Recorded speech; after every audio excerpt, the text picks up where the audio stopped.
So we're going to start the first session, I think, on this stage today. So I'd like to welcome you all, first of all, and thanks for joining. It's great to see a big crowd here. This is the Anomalo sponsor session, and my name is Fergus Maroney. I lead the Anomalo business for the EMEA region. And I'll kind of do a quick plug for us, where first of all, our stand is kind of right behind the Snowflake stand over there. So if you'd like to speak to us afterwards, or to meet Matt as well, we'll be over at stand 715. So if you don't know Anomalo, we are a data intelligence platform. So we're used by enterprises like Sky, BP, and IQVIA to monitor data at scale. And we use AI, machine learning, essentially to automate a lot of kind of manual processes around detecting data quality issues, investigating those issues, and resolving those issues. So you can think of us as like a next generation modern platform for data quality and for building trust in that data.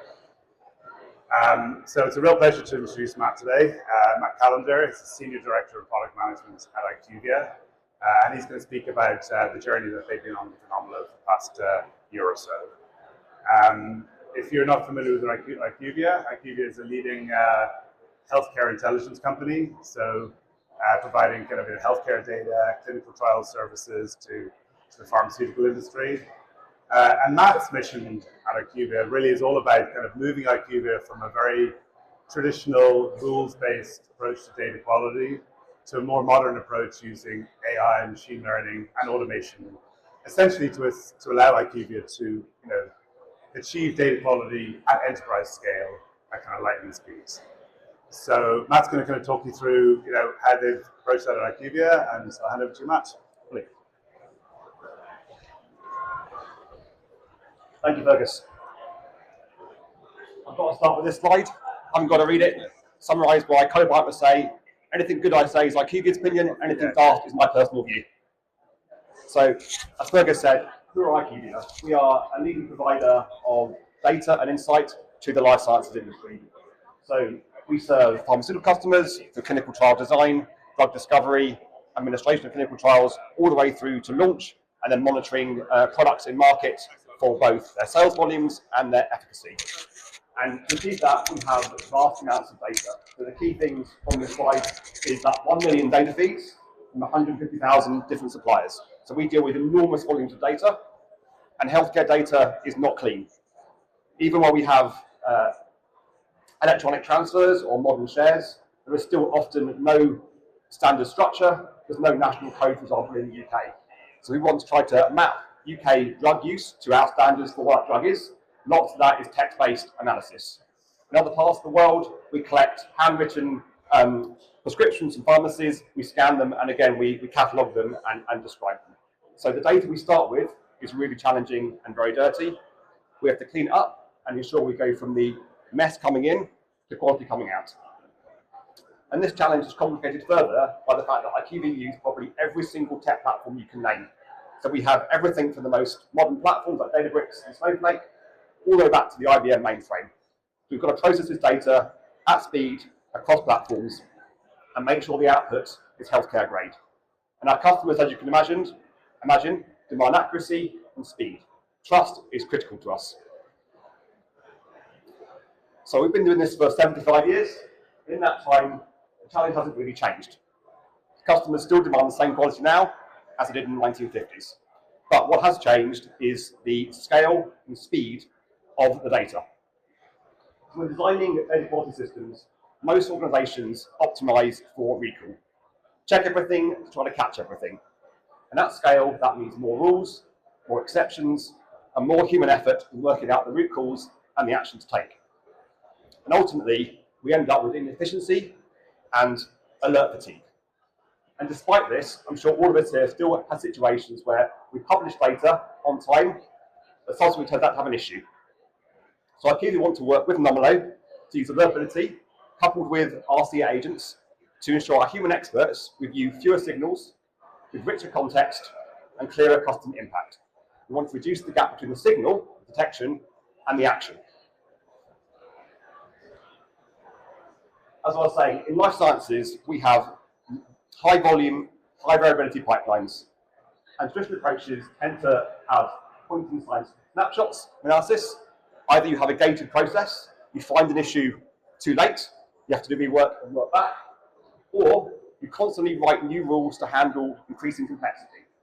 The evolution of life sciences in the last decade or so has gone from blockbuster drugs, so mass market, things like statins, where you're selling millions of packs for billions of dollars, to a focus on biosimilars and bespoke treatments for patients in rare diseases or high-value drugs like for oncology. So you can't keep writing more rules to handle the increasing complexity. You've got to find better ways, and you can't rely upon human beings to analyze the increasing volume of exceptions to find the root cause and take the right thing to do. And more importantly, as we move towards different platforms, the chances are the early part of the pipeline that's taken the messy source data is on one technology, the later part could be a different platform. So there's got to be a way to trace the change in the data and the observation data across these platforms. If we don't do that correctly, what breaks is we have data and customers using models or training models on data that's not drift in it. So it could be incorrect. We get issues that with workflows downstream before we can detect them, and ultimately our SMEs spend too much time on low value signals. And our regulators and our customers expect us to explain not just is the data right, but why do we believe it is right. And if we can't do that, trust erodes, and we spend too much time defending our data rather than making the best use of it. So we've got to move away from more checks and more rules to an end-to-end, platform-independent strategy for observability. And this is the model that Anomalo used for that, if we buy into, which is that when I joined IQVIA 20 years ago, we probably were here at level 1. We were doing point-in-time human checks. We had a human sign-off. Lots of the decisions were intuitive. Now, they're expert people making good decisions, but ultimately they're using lots of their mental capacity to work out what to do. And that trust was only really there till the next cycle, when a different person can make a different call. I would say 3 to 5 years ago, before the kind of growth of LLMs, we were still doing rules-based alerting. And we have got experts creating thousands of rules. We've got statistical teams writing really impressive algorithms, both for automated root cause analysis, but using logic. And we've got increasingly complex statistical models to deal with all of the perturbations in the industry and the fact that our customers demand far greater precision than they did in different times. In this situation, you're still having increasing alert volumes and the SME is still triaging manually. Where we're aiming to get to now, and we're working on with Anomalo, is to have a continuous observation. As data goes from being monthly or weekly or even daily delivery to real-time streaming, you've got to have continuous observation. If your users are LLMs, they also care about freshness. It's not enough to know that the table has content and what the attributes are. You've got to know when it was last updated. Even if the last transaction was 3 hours ago, is that because we've got a gap, or is that because nothing's happened in those last 3 hours? That's really important. And the big benefits of LLMs in this space, such as used by Ada and Anomalo, is we can get an AI root cause. We can work out when we have a statistical anomaly, what is the root cause, and that can be routed to the appropriate action. And that can reduce effort and time, and it can make sure that human beings focus their time where they're needed on the most important things, not addressing things that we know have a understood root cause already. And obviously the aim ultimately is to move towards full automation. So we have agents that are allowed in certain scenarios that are well defined with an expected action that they can give us the investigation, they can make the decision, and they can actually drive the action. And the humans do 2 things. They check anything new, anything really critical, and they also make sure those agents perform appropriately. So how does that look? We end up with a cycle of detect, and detection should be moving from old-fashioned sort of rules and basic stats into ML profiling. So ML profiling can help us do things like handle seasonality, and also it can help us handle events in our market. So most industries will have seasonality. Obviously, you have less customers over Christmas and Easter in the Western world. What about things like patent expiry in the pharmaceutical sector?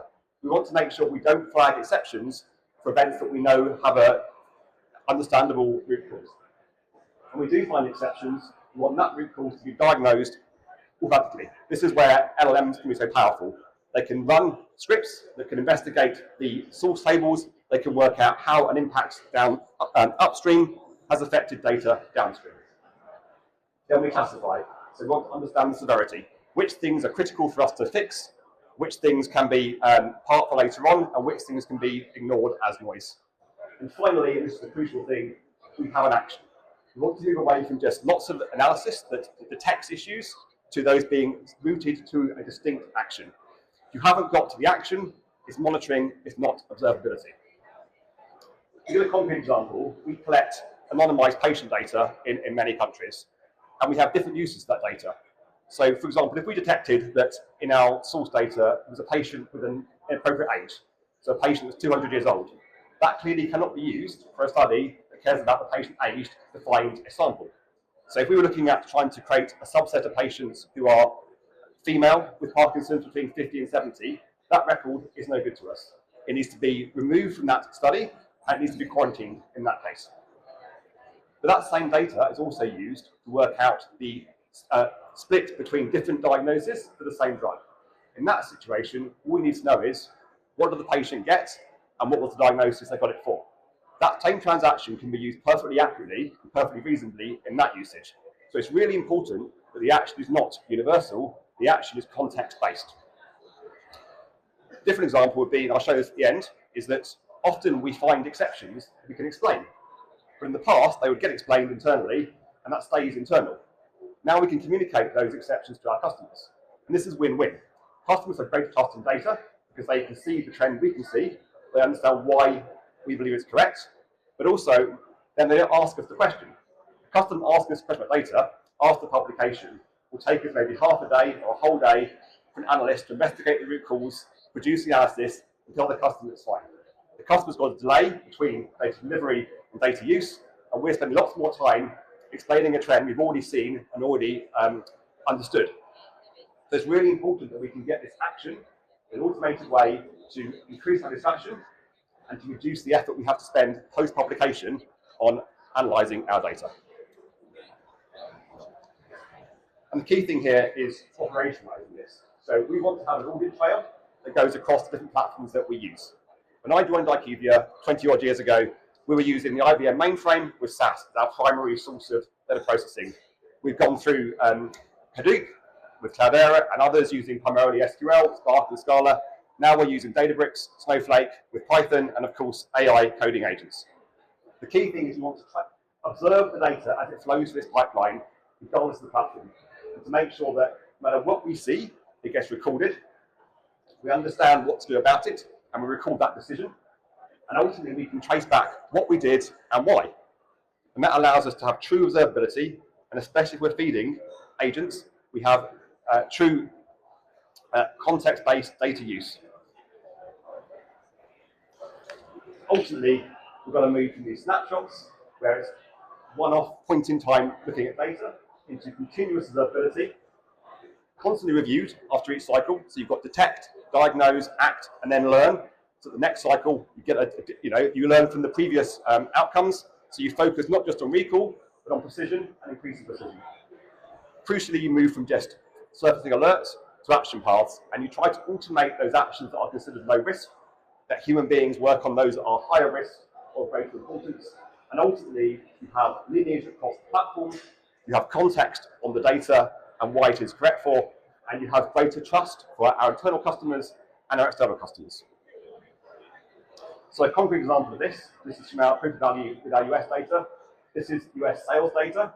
And what you see here is in the chart at the top, you've got the Anomalo ML algorithm. The green shaded area is the considered boundaries of what's an acceptable value for this product. You can see there are perturbations there around Thanksgiving and around Christmas where things have changed slightly, have not been detected. And you see at the end here, we have a huge increase. This is our signal. We have a big volume spike. That's been fed into the LLM that has worked out the root cause of that as a manufacturer switch. So this is a situation where you've got a generic drug in the market. Suppliers can choose to buy from different manufacturers for the best price. So there's routine switching. So here it's detected that this particular manufacturer sales to a given supplier has increased. Another one has decreased. The two net out, and therefore we've got a peak and a trough in the data that net out, and they should be accepted as normal behavior in our market and therefore not requiring any further analysis. The action here is just to write this up and make sure in the release notes for our customers there's an alert saying we have seen this, we've explained this, it is perfectly normal and perfectly correct. And this is the key thing about this loop. We want to detect, we want to diagnose, we want to act. We want to make sure we can automate that action where it is known to us and we understand the reason for the data changes, either from real-world events, like weather events, national holidays, things that are unique to our market, such as loss of exclusivity, the patent expiry, or these switches of generic drugs. They want to route to human beings to analyse those actions, or those exceptions that have not got an explanation. But even there, we can use the LLM to give the human being a head start. So rather than them staring at charts or investigating themselves, they can use this context to make a running start, and they can then decide if the answer is to accept that decision or to overwrite it. So I'll leave you one thought. I think in the agentic era, the question is not can we detect issues, it's can we act fast enough with enough context before customers feel the impact. Thank you.